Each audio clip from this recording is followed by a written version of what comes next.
बुढ़िया ने क्यों चुराई गणेश जी की खीर।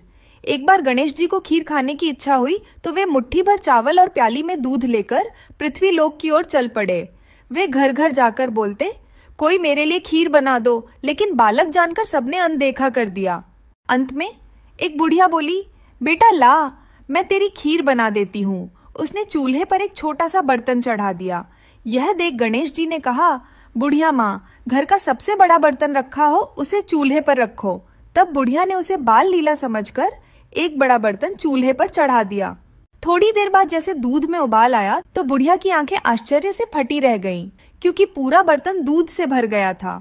इस बीच गणेश जी ने बुढ़िया से कहा, दादी माँ, मैं नहाने जा रहा हूँ और आने के बाद खीर खाऊंगा। यह कहकर नहाने चले गए।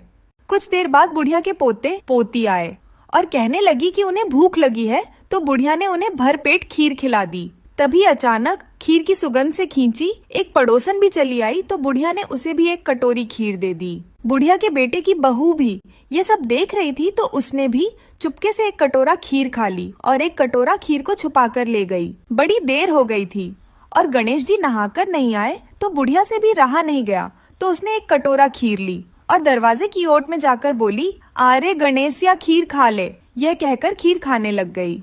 कुछ देर बाद गणेश जी नहाकर वापस आए तो बुढ़िया बोली, बेटा खीर खा ले। तब गणेश जी ने कहा, मैंने तो खीर खा ली। बुढ़िया आश्चर्य से बोली, बेटा कब खाई?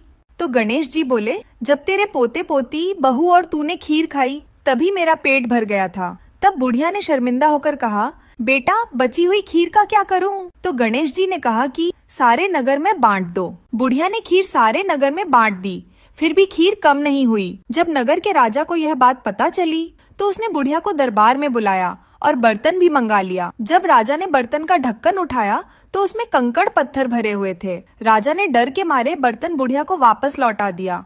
घर आते ही बर्तन पुनः खीर से भर गया। बुढ़िया ने गणेश जी से पूछा, अब इस बची हुई खीर का क्या करूं? तब गणेश जी ने कहा, इसे घर के आंगन में गाड़ दो।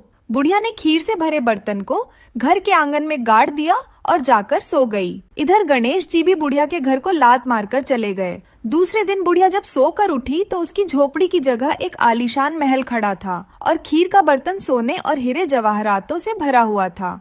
हे गणेश